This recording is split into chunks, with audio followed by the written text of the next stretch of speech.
perinatal anxiety scale misalnya, atau pakai PAS gitu ya, itu kan ada ya. Jadi silakan nanti ditambahkan instrumen apa saja yang bisa digunakan untuk mengidentifikasi gitu ya kondisi kecemasan pada ibu hamil.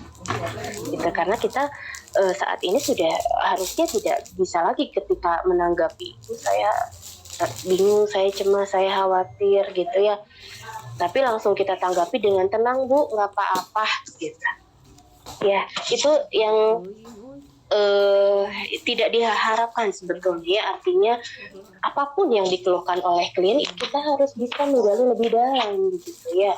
Kekhawatiran ini apakah memang betul kekhawatiran yang memang dalam batas atau fase yang normal gitu ya, atau memang sudah mengarah tadi ke kondisi yang tingkat lanjut begitu, sehingga kita butuh indikatornya apa gitu ya ketika kita melakukan intervensi. Butuh tidak tindakan atau tata laksana kolaboratif begitu ya, atau saat ini situasinya ibu memang cemas yang dalam situasi yang ringan gitu ya. Jadi instrumen ini menjadi hal yang penting bisa kita gunakan untuk mengidentifikasi tingkat kecemasan ya. Mengingat hal lain sebetulnya kita juga bisa analisis ya Bu ya dari data-data yang sudah sama-sama kita kumpulkan di pertemuan sebelumnya begitu.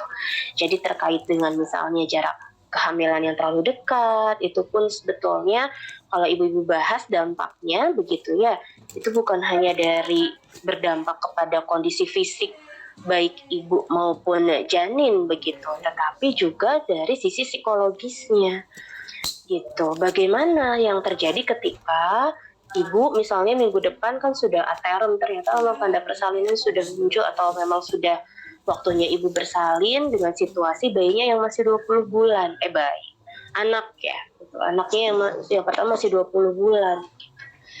Apa yang terjadi? Apakah kita sudah menggali bagaimana situasi kita ya nantinya yang sudah ibu persiapkan gitu ya, bagaimana kita menggali kesiapan ibu gitu dalam menghadapi kehadiran bayi atau anaknya yang saat ini sedang dikandungnya gitu ya.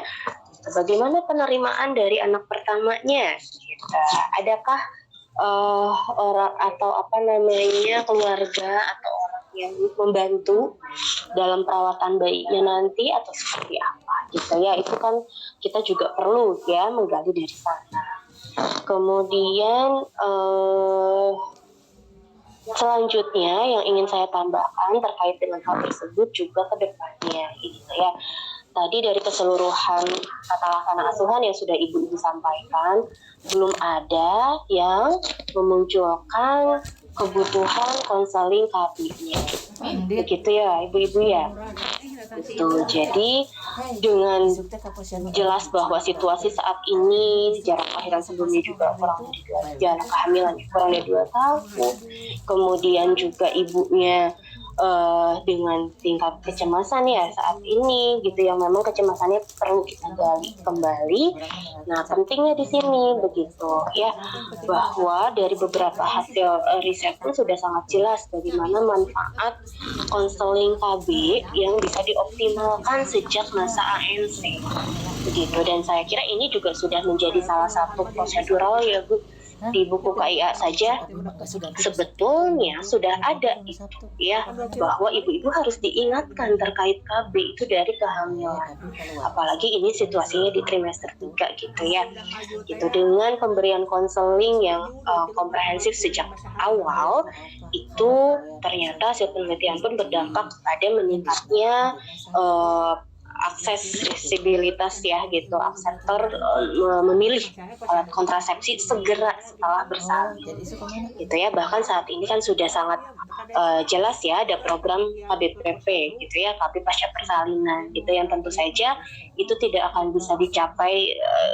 keberhasilannya akan terhambat begitu atau akan rendah ketika memang upaya untuk konselingnya tidak dimaksimalkan di trimester 3 gitu ya, di kehamilan trimester 3 gitu ya. Jadi nanti mohon ibu-ibu tambahkan di tata laksana terkait dengan konseling KB gitu ya gitu. Jadi ini pun menjadi salah satu upaya kita begitu ya untuk menurunkan apa admitted ya gitu admitted. Jadi harapannya tadi sebetulnya ibu memang apalagi nih situasinya seperti ini, jangan-jangan nanti kalau tidak diingatkan KB terulang lagi gitu ya.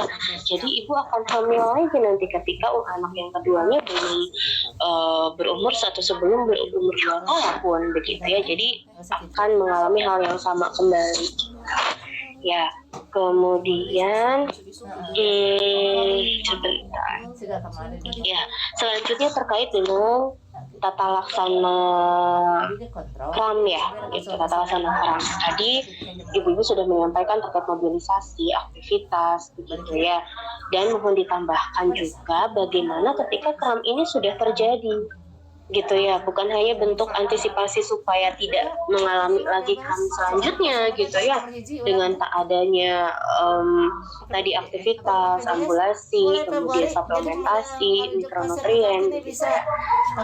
Termasuk juga nanti bentuk antisipasi ketika bagaimana yang harus ibu lakukan begitu ya ketika KRAM itu terjadi lagi gitu ya. Langkah apa yang harus ibu lakukan ya, jadi itu ditambahkan nanti ya. Ada yang mau menyampaikan dulu ibu kalau sudah terjadi KRAM harus diapain kalau ibu hamil, harus diapain ibu untuk mengatasi supaya teratasi KRAM saat itu ya.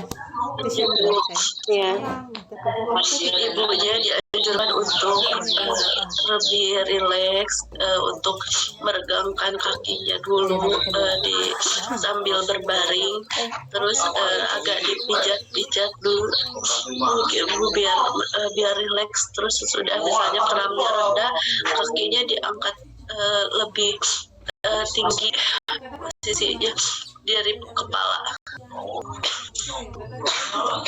Ya, oke. Terima kasih, Teh Ami. Ada yang mau menambahkan, Ibu-ibu? Bisa pakai ini Bu, apa diangetin misalnya pakai hot cream gitu, jadi biar enak. Oke, dihangatkan. Lalu, apa lagi, Bu? Rendaman air hangat, Bu. Rendaman air hangat. Ininya ekstremitas bawahnya boleh, kemudian dipijat ringan juga boleh, itu bisa mengurangi rasa pegel. Untuk udinnya mungkin asupan nutrisinya rendah garam juga bisa mengurangi itu. Oke. Ya, terima kasih. Ada lagi Bu?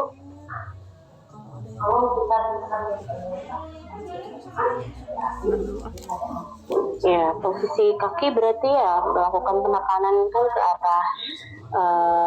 ke arah atas ya begitu. Jadi kakinya ditekan ke arah lutut, diluruskan, dan nanti dengan terapi hangat dan sebagainya itu sebagai upaya supaya tidak terulang begitu ya untuk mohon maaf ibu-ibu ini untuk KRAM-nya sendiri ya. Oke. Kemudian nanti itu ditambahkan dan silakan dilengkapi dengan hasil jurnalnya ya ibu-ibu. Jadi kalau bentuk tata laksana awal ketika ibu mengalami KRAM apa yang harus dilakukan, dan antisipasi selanjutnya bagaimana, itu pembahasan yang berbeda begitu ya. Dan kemudian tadi juga ibu-ibu sudah sangat ada yang menyampaikan tahap kolaboratif begitu ya, kolaborasi dengan dokter Objin begitu ya, untuk memastikan kembali bagaimana kondisi kehamilan saat itu ya. Karena di kasus sendiri memang baru diketahui baru ada data bahwa ibu sudah 4 kali ANT gitu ya, tapi tidak detail 4 kali itu apakah sudah termasuk pemeriksaan dokter atau belum begitu ya, sehingga memang perlu dipastikan gitu ya. Sekiranya memang belum dilakukan pemeriksaan USG, maka di trimester 3 ini itu sangat penting dilakukan ya, dengan fokus asuhan bahwa yang perlu dipastikan gitu ya, yang perlu dipastikan keadaannya adalah pertama pasti keadaan janinnya saat ini begitu ya. Kemudian bagaimana ukurannya gitu ya. Tadi juga ibu-ibu sudah menyampaikan, dipastikan betul tidak, karena baru suspek IUGR gitu ya, kita akan bandingkan dengan hasil pengukuran ukuran tubuh melalui USG, ukuran tubuh janin maksudnya ya, baik lingkar kepala, panjang badannya begitu. Kemudian bagaimana kualitas plasenta gitu ya, kualitas amnion atau air ketubannya begitu ya. Kemudian juga posisi janin juga kita pastikan. Presentasinya sudah kepala, tapi posisinya bagaimana, termasuk adakah lilitan dan lain-lain gitu ya, itu bisa di screening ya pada saat pemeriksaan USG di trimester 3, yang memang ini penting untuk disarankan kepada klien untuk dilakukan ya gitu USG ini, supaya pada akhirnya ini ada simpulan rekomendasi gitu ya dari dokter bahwa pasien ini atau klien kita ini bisa lahir normal, spontan, pervaginam atau bagaimana. Itu akan disimpulkan dengan penguatan gitu ya, penguatan yang dilakukan melalui pemeriksaan USG begitu ya.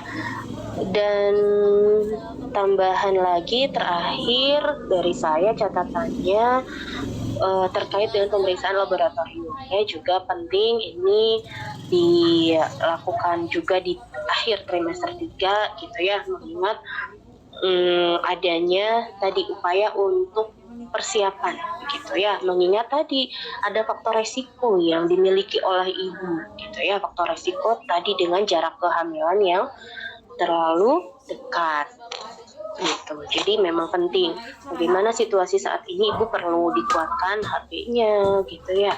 Kemudian juga kalau dari tensi kan memang tidak ada masalah ya gitu, tapi bagaimana juga dengan pemeriksaan lainnya. Kalau tidak diketahui memang ya ada riwayat penyakit gula dan lain-lain, kalau ibunya sudah jelas tidak memiliki, tapi kalau agak ragu tidak ada salahnya kita juga cek meskipun berat badan ibunya tidak terlalu besar, apalagi penambahan beratnya juga tidak banyak, tapi untuk screening bisa saja ya dilakukan gitu, dan memastikan bahwa triple eliminasi seharusnya sudah dilakukan dari trimester 1 sebetulnya ya, tetapi dipastikan saja kembali gitu ya terkait dengan pemeriksaan penunjang yang dibutuhkan sebelum ibu bersalin gitu. Kemudian ya itu dari saya ya. Untuk tambahan tadi apa saja yang harus dipastikan ya, termasuk rencana persalinan juga begitu, bagaimana persiapan komplikasi dan kegawatan itu menjadi hal yang penting tadi gitu ya, supaya dengan kehamilan beresiko ini ibu tetap bisa melewati proses persalinannya begitu dengan normal ya. Kalau memang hasil akhir simpulannya ibu bisa bersalin dengan keadaan yang gitu ya. Jadi itu ibu-ibu tambahan dari saya tadi terkait dengan kondisi psikologis, instrumen kecemasan ya, kemudian apa tadi pemeriksaan konseling KB dan pemeriksaan USG dan laboratorium ya, itu untuk penunjang.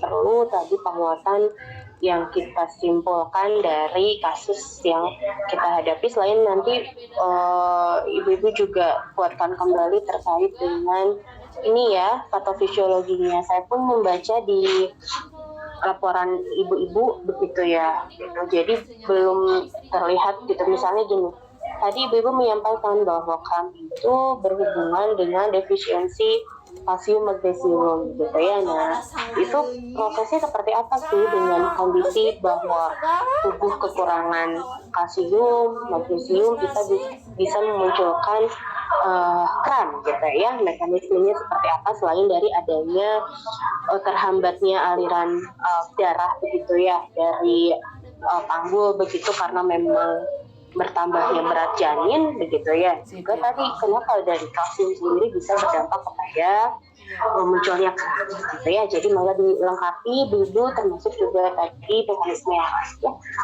Itu saja barangkali dari saya untuk tambahannya. Enggak, nanti untuk perbaikannya bisa disusulkan saja begitu ya Bu ya. Minggu depan juga nggak masalah ya. Yang penting nanti punten Bu sebentar. Bu Detiknya oh ada. Ya, saya Detik ya, nanti mohon diinfokan lagi saja kalau sudah diperbaiki, di report saja gitu ya, supaya nanti saya bisa cek.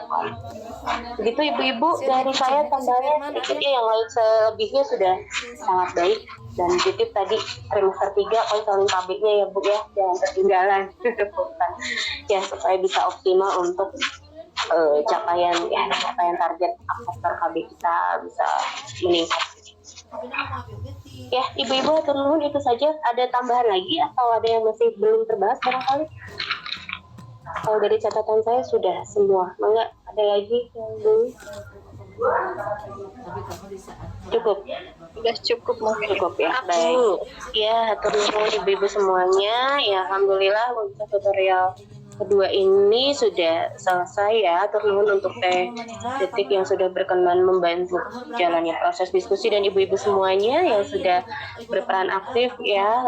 Mudah-mudahan apa yang sudah kita bahas bersama ini memberikan manfaat dan penguatan gitu ya untuk ibu-ibu semuanya dalam nanti pelaksanaan asuhan antenatal. Dan terkait dokumentasi, nanti sepertinya akan ada materi khusus ya Bu, supaya nanti akan sama persepsinya, baik untuk ANC, begitu INC, PNC, apalagi remaja ya, begitu penegakan diagnosanya seperti apa, nanti akan ada penguatan kembali.